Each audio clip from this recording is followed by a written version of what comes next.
somewhere. Uh, the second thing that we would discuss today is debugger and breaking points. That is how to use a debugger. Oh, I guess we started recording. Let me just go through. I guess we don't need an introduction again. So it's debugging 101, how you can debug. Again, my intro. Hi, I'm Soham, final year student exploring Golang, and the table of contents. So we would discuss some theory, which is a set of ideas to keep in mind. The second is a debugger. What is a debugger? How do you use debugger? And a very, very, very important things, which is a little bit of a higher level, which you won't use in your academic career until you are in your third year or fourth year, or if you're developing some extensively big applications, you won't use it, but it's better to know than to not know. So breakpoints is something that we'll discuss a little bit. And the third session, which would be basically the third part, which would basically be a Q&A session where you can ask any questions that you have regarding the whole webinar. And also, while we go through, while we discuss, while I share what debugging means to me and how I personally debug my code, we you can I'd keep asking if I am going too fast or going too slow, and would always go back a few slides if you have any questions regarding any of the slides. So don't worry about anything. And also, we would also take a look at some code after the theory part and some code after the debugger part, so that you can get a practical understanding of what the thought process should be. So let's start with some facts. Did you know that an average developer spends around 50 to 75% of their time in debugging? So that is a lot of time. The essence that I want you guys to grasp over here is you will spend, and a lot of people do spend a lot of time more than coding in debugging the code that they have written. So if you have written a code in an hour, you'd probably take another hour or maybe 2 hours to debug it. And also, the rest of the time is spent in naming variables. Haha. People who understand that joke, welcome to the developing world. People who don't, you get to go there. So let's just start with the theory part. We would basically cover 6 tips. uh, Tip number 1 is, when you encounter a bug, you should always try to reproduce the bug locally on your machine. Now, why I am telling you this is, when you create some software, or when you create some maybe web app, maybe some website, maybe some server, maybe something else, you have to run it on some machine which you don't have physical access to. If people are familiar, there are AWS servers, Heroku, and other platforms which let you host your programs, your softwares, your websites, etc. So if there is some bug that you encounter, you need to be able to reproduce the bug on your own machine, and that helps a lot to solve it. The second part is that you should have a set of steps to reproduce the bug. In most of the cases, there won't be a need to actually have a set of steps, because you would just run a program and you would see the bug. But in any case where you have some kind of an input from the user, which can be any call to action, for example, if you have a user interface in an app or in a website, or even a simple calculator program that you calculate, like created on your maybe using Java or C++ or Python, which runs on your command line. As long as it needs some input from the user, you should have a set of steps to basically reproduce the whole bug. This helps a lot in the later points that we are going to discuss as well. So the first point is basically trying to produce the bug again, so that we can continually see that this is the way, or these are the steps to reproduce it. I hope everyone understands that. I hope everyone is on the same page with this one. Can I get a show of hands?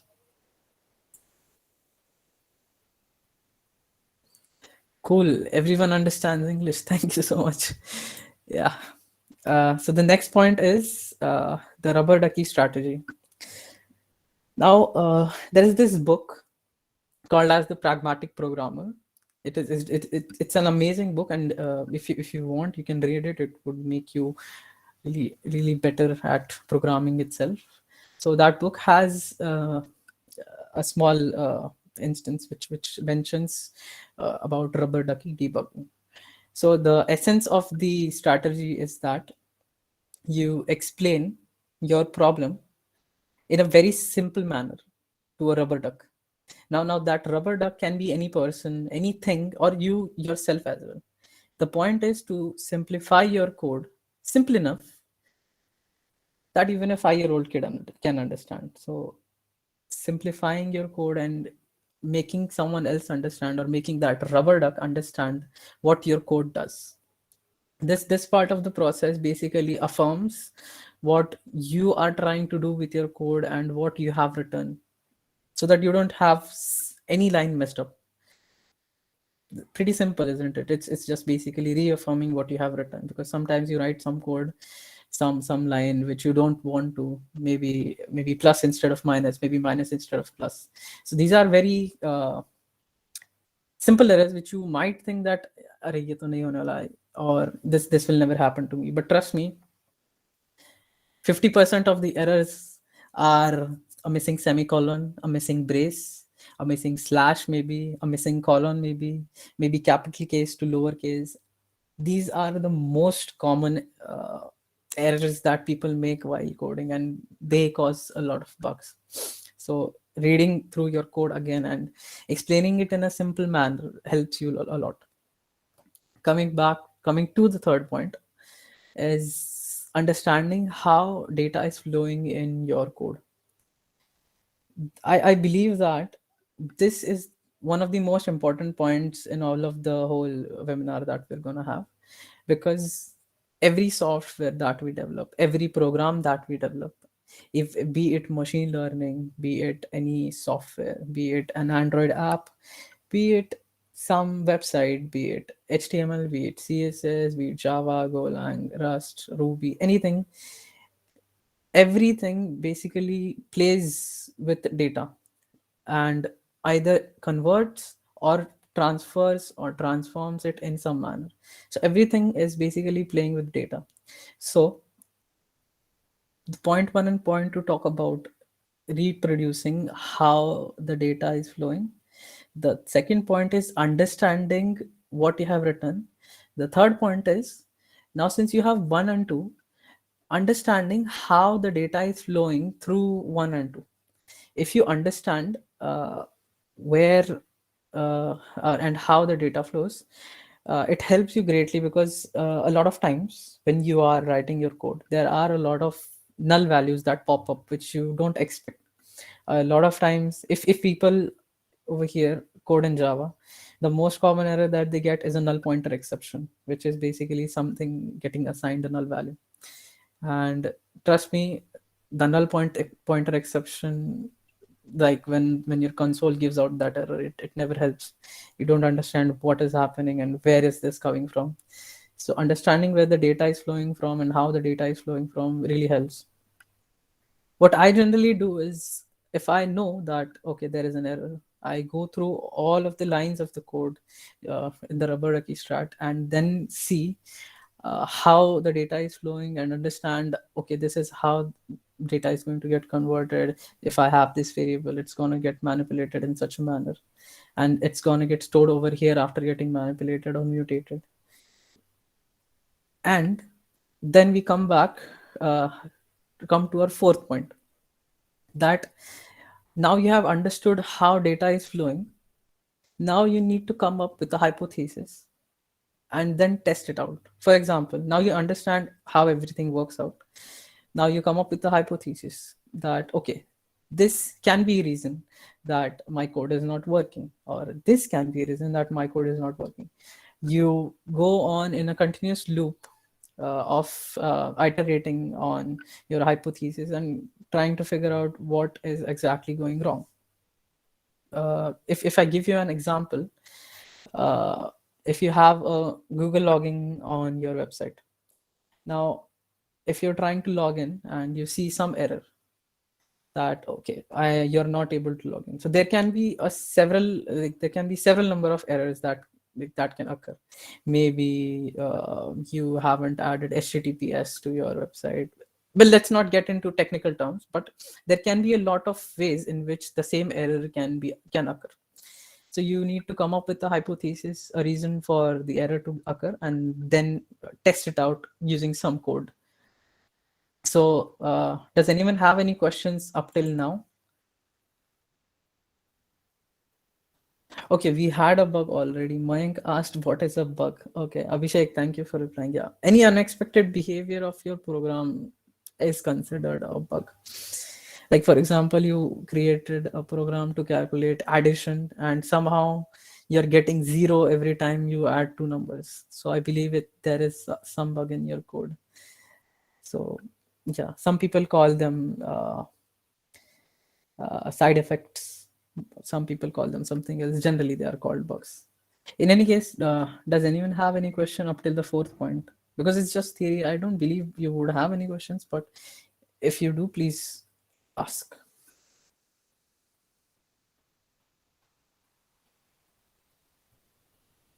Okay, I'm gonna assume that there are no more questions. So now you have understood that you have to get a hypothesis. You have to create a hypothesis. You already know how your code works and you have a hypothesis. Now you need to test it out. So how will you test it out? As you discussed earlier, that basically everything is just flow of data. And the best way to see what the data looks like at a certain point in your code is to print it out. Now by print, I mean console.log, system out.println, printf, any, if you're familiar with any language, it is basically just printing anything on the console or printing anything on your web page or anywhere, so that you can see what is the current value of your variables that are in your code right now. So print is a very good friend of yours. There are a lot of ways in which you can understand and use a print, which we will discuss later when we are looking at some code, and some very, very common techniques that people use to understand where the error is coming from and to narrow down the region of code that the error is coming from. So print is your good friend. Now you have a lot of good friends, but you have something else as well, don't you? You have best friends as well. So Google and Stack Overflow are your best friends.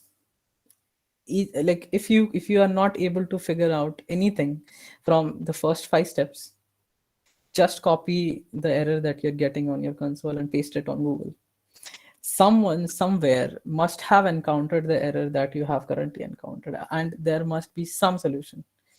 Now, it may be the case that it's not exactly the same case that you are in, but the way the problem has been approached on either Stack Overflow or some other forum may give you a light that like that will help you basically debug your code. And trust me, there can be a lot of cases where the answer may be trivial, but the mind sometimes never goes there. So we are done with the 6 points of theory. If anyone has any questions, please raise their hands. Otherwise, we'll just go through some very, very easy code part, which is very easy. You don't need to know a lot. You don't need to understand much. Just like a little bit of JavaScript, I believe. Can I get a show of hands? How many people know JavaScript? Yeah, not many, I guess. Okay, not many. Okay, okay, okay, not many, I believe. Okay, little bit is enough. It's just one thing that is in JavaScript. Let me just tell you what I'm gonna show you, so that's better. I'll just share my window. So yeah, so let's just take a look at this part of the code. Okay, so this is basically just 6 lines of code. If you don't count the new line, it's just 5 lines of code. And let me explain you the what the code does. Yeah, it's okay, Harsh. You don't need to have a very clear idea of what JavaScript is. Let me just share what this code does. So there are 3 variables. I believe everyone understands what variables are. It's okay if you don't. You can just think of them as variables in your math as x, y, z, whatever you want, and they basically store some value. So here the 3 variables: button, text field, and empty area, store values to 3 different things. Now in JavaScript there is a thing called as document, which lets you manipulate your HTML web page, or gives you the power to manipulate your HTML web page in some ways, either to get the data or to update the data. For the people who don't exactly understand JavaScript, this is just some way in which you can manipulate your HTML web page. So what we are doing right now is basically having a listener on a button, and when I click on that button, what should happen is the text that we entered in this text field should be printed on this empty area. If I show you visually, what should happen is this. Let me share my whole screen because it's gonna be weird if I don't. Yep. So if this is the text field that we're talking over here, and this is the empty area that this below this button is the empty area that we're talking about here, and this is the button that we're talking about here. Okay, so what should happen by this code is, when I click this button, the text field's value should be printed in the below the button. So if I try to do this, as you see, nothing happens. Now on Chrome, it's very easy to see the errors using the debugger, which is just right click inspect, and you can just open your debugger and see that, yeah, there is some error. We don't know what the error is, but there is some error. In other coding languages, you'll have your own console. For example, if you have VS Code, VS Code has its own terminal, which would have its own console. And for others, other IDs have their own terminal. Now, if you can see clearly over here, it says uncaught type error, cannot read properties of null. Reading add event listener. Now over here it says script.js:5. So this basically says that there is an error on line number 5. So if I go over here, this is line number 5, but my IDE says that there is no error, even though like the browser is saying, hey, I'm not able to run this. So what we can do is understand what this is doing, and then try to get a hypothesis that what can go wrong. So one thing that I want to ask you guys is that anybody has an hypothesis about why this might have happened? Maybe someone in the chat, or maybe if someone wants to open their mic.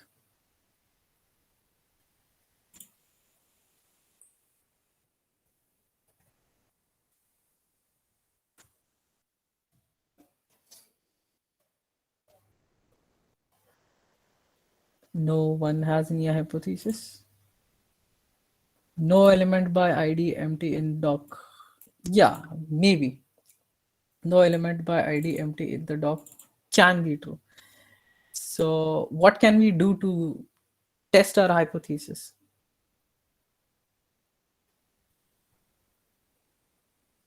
I may have forgotten to write ID button. Okay, another hypothesis in HTML. Okay, so Vishal says that I may have forgotten to write ID button in HTML. Vishal's hypothesis is very easy to test, I believe. So let's just go test Vishal's hypothesis if I have forgotten to write ID button in HTML. Okay, Sahil says that it should be on click and not click. Okay, there are more hypotheses that there may be a syntax error over here.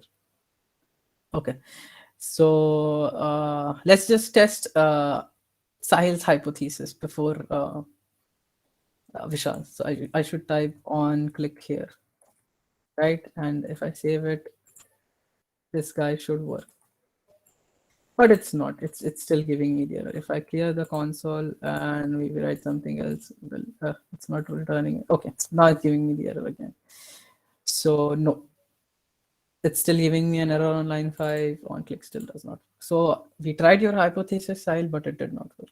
Let's just try the second hypothesis, which is very easy to check out, that we may have forgotten to write ID button in HTML. So let's just go over here and let's see. Okay, we have our search bar and we have our button over here. It says ID button. So I have written ID button over here. But if you take a closer look, the IDs are actually different. So if I write button over here and just save it, we would not see the error again. Now this is easier because this is very simple, very simple and very easy line of code. If you had a complex line of code and a very big line of code, what you might had done was printed the value of text field or printed the value of button while your script was running. Because if you assume that maybe you don't have the access to this file whatsoever, maybe you have the access to only this file and the only concern that you have is this file. If that was the case, and that is the case in a lot of cases, then what you could have done is console.log, which is basically print in JavaScript button. Now what this does is this prints the value of button in your console. So now if I just revert it to button and save it and just reload it, what you see is that the button is actually getting null when we are adding the event listener. So as we again saw that button was written incorrectly, and now if I refresh it, we actually get a reference to the actual HTML part. Now let's try to run this code. Now this should print the GG below this guy, but it is not. As you can see, empty area, which is the text area, which we also have defined over here, hasn't received the value of the text field. And we also don't have any error in the console.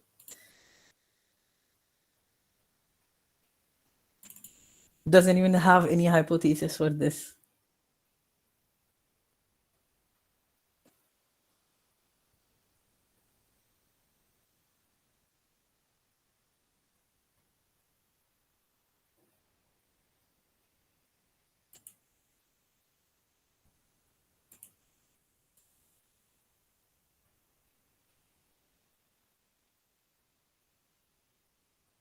Well, I guess no one has any hypothesis. So let me just give you one. Let's just try Vishal's hypothesis again, because what you never know, maybe it can, oh, maybe try changing it back to click. Okay. Sahil says, let's try changing it back to click. So I changed it back to click, and let me refresh this guy and print GG. Now we have an error. So now what it says is cannot read property of null. Now it says there is an error on line number 9. So we have a line error over here. So so I guess it was click, not on click. So it's okay. But we have an error over here that says that something is wrong on line number 9. Now what we can do is check the value of the guy empty area, if it's actually null or not. So if I type empty area, run this guy, refresh it and print it, as we see, this is not actually null. So the other thing that we can check is text field. So if I just check the value of text field as well, and again run this, we see that the value of text field is actually getting null. Now, does anyone have a hypothesis of why the text field can be null?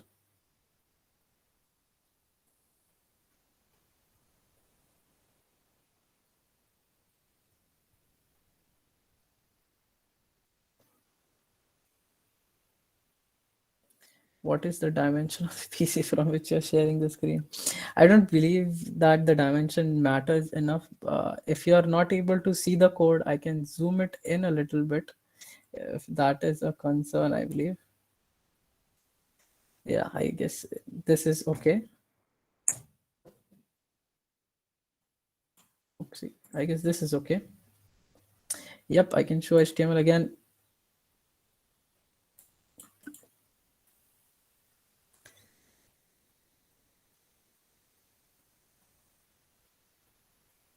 So we have our button as not null, our text area as not null, but it says that our text field is null in our JavaScript, this guy.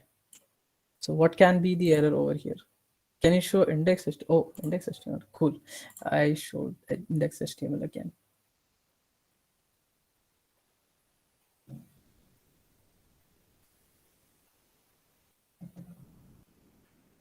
Sahil says the ID is wrong. ID is text element. Okay, so we saw that the ID should be text element, not text element, or the other way. Like it can be anything. I can just copy this guy over here or that guy over here. Does not matter. The IDs need to be same. So now if I refresh this and print GG, we can see the value has been properly printed over here. Now, this was a very simple case of code that was giving you some null values. And to check those null values, you can try printing that values and seeing if it's actually becoming null before or after. In general, what can happen is you have some part of a code, some variable, suppose variable A, and when you have assigned it a variable and when you're using it, there can be lines of code where you are actually changing the variable like A equals to something else, and then again changing it to something else. That can lead to it getting a null value, and that type of scenarios need you to have these print statements, and that's where these print statements generally come in handy. So that was the part of simple, a very simple case of a very general, very easy debugging session for all. Now let's just go to the Rohit, do you have a question? You raised your hand.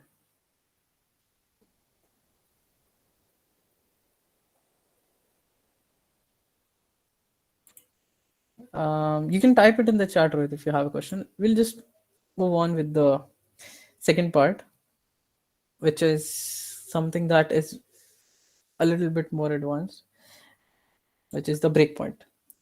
Now, this is something that you won't need generally. Like in a lot of cases, you won't need it, but if you have codes that spans up to like a few hundred lines or a few thousand lines, and it's getting mutated a lot, you're making a lot of API calls, you're calling a lot of functions that are not written by you, you're using a lot of code that you don't know that you don't have any idea of how it works, then this breakpoint thing is very helpful.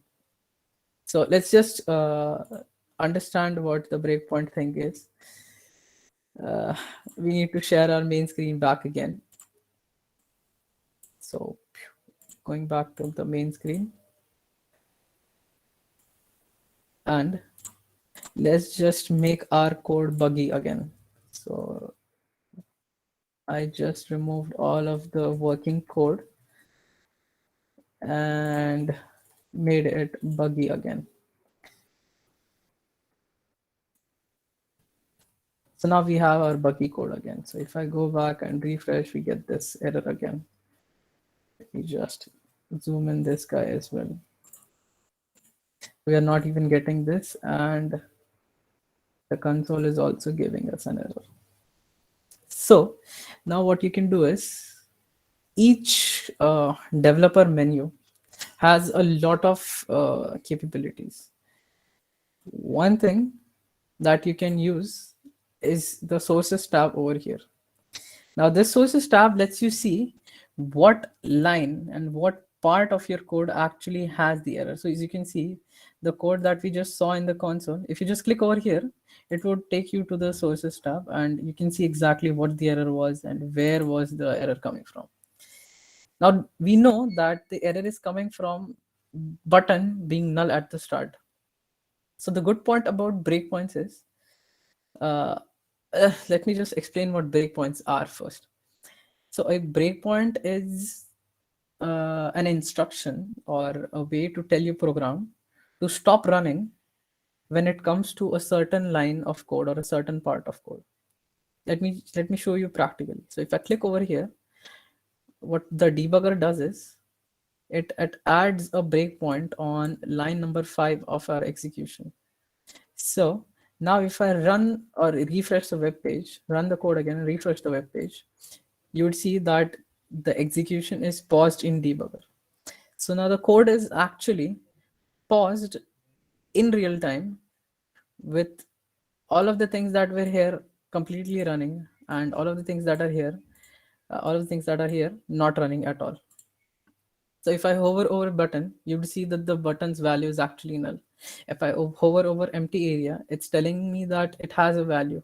If I hover over text field, it's also telling me that it's null as well. And again, if I hover over button, it's telling me that it's null. So all of the things that are currently in your program, you can just see it while hovering. And again, uh,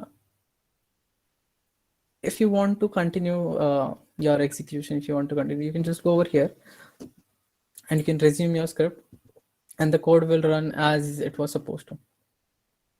So breakpoints can be helpful if you have a lot of code and you need to stop your execution to see what the variables are at some point in time.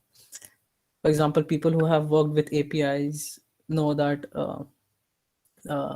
your variables can be mutated depending upon API responses, or your login logout token may expire sometimes, or some data may still remain and some data may get. There can be a lot of cases, is what I mean to say, and breakpoints do help a lot while debugging your code. Now, this is not just one functionality of breakpoints. If I fix this code a little bit, if I go back and fix this code to oh shit, I just opened Slack, didn't I? Yeah, if I fix this code on VS Code and just fix this guy to text element, I believe we don't have any buggy code over here, so it would run as good as it does. Now our breakpoint got hit again, but now it's showing. Oh wait, what? No, what did I do wrong? Text element is correct. This guy is correct. Okay, button was still wrong. Yes. So now if I add the breakpoint again and refresh it, it stopped at the breakpoint. But now the button actually has a value. It has a lot of properties and it actually is not null this time. So this breakpoint is pausing your execution at a point in time, at a frame in time. Now, if you go to your console, you can actually access all of the variables at that point of time in your execution. So if I go to the console and try to get the value of our button, I would get the value of our button. Now that is interesting, but something that is even more interesting is if I type something over here, which is basically the value of the text field, and then wait, this does not work, does it? Yeah, what I can do is if I try to add the value of something in our text field, which is I guess not empty area. Yeah, let's do that. Let's add some value to empty area. So I'll just do empty area dot inner text equal to say gg. If I do this, it would actually add the value right now. So you can access all of the values, all of the variable values directly without any hesitation. So if I add something over here that empty area dot inner HTML equals to h1 gg slash h1 and save it and then run it again. You'll see that this guy is over here. And if I just console log empty area dot inner HTML, you can get the value of that as well. Any variable that is currently assigned and in frame, you can get the value of that while you're in breakpoint. And also there are a lot of other tools that you can use. For example, step over function, then step into function and step out of function. All of these basically help you tweak your debugging. For example, we saw that what run does is it resumes the complete script execution. If you step over to the next function call, it basically goes out of the current function call and goes to the next function call and still stops your debugger, so that you can jump from function to function and see which function is causing your error. The others are also helpful, but it's better if you play with it and understand it on your own, so that you can get like a good understanding of when to use what. So that's all for the breakpoint and how you can use it. If you guys have any other questions regarding breakpoint, you can ask me. Like right now, the session is almost over. Oh, also the last slide.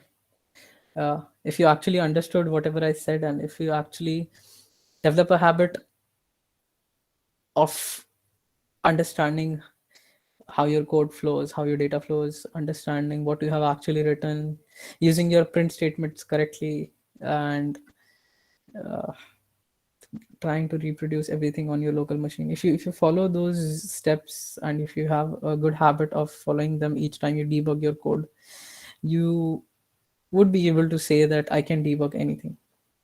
For example, just for example, before I was joining this session, I was debugging some code with two of our juniors since half an hour, and I think we just like finished it in half an hour, and it took a lot of time. So yeah. Anyways, let's go to the last part of the webinar. Thank you. If you have any questions, please do ask. If you don't have any questions, I believe you guys can leave.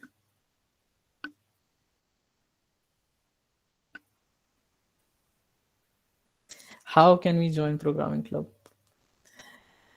Oh, good question, but I don't think this is something that I can answer. This is something that you would have an introduction of when you join your college, and when you have your orientation, and then you would be introduced. I believe they'll maybe share a form, or maybe they'll ask you to join their Discord community. I am completely unsure about what exactly is the process.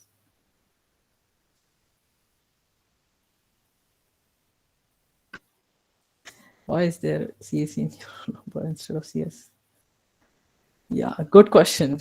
Well, I myself don't know that why there is CSE in my roll number instead of CS. It's just there since we were uh, admitted into the institute.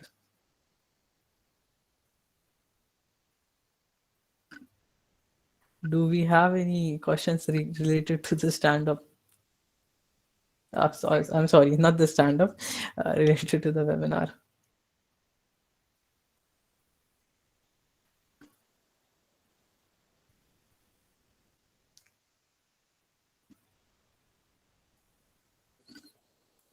I don't think we have any questions, guys. You guys can leave. We'll just wait for a few seconds, and then we'll stop the recording and stop the meeting as well. Thank you guys for joining.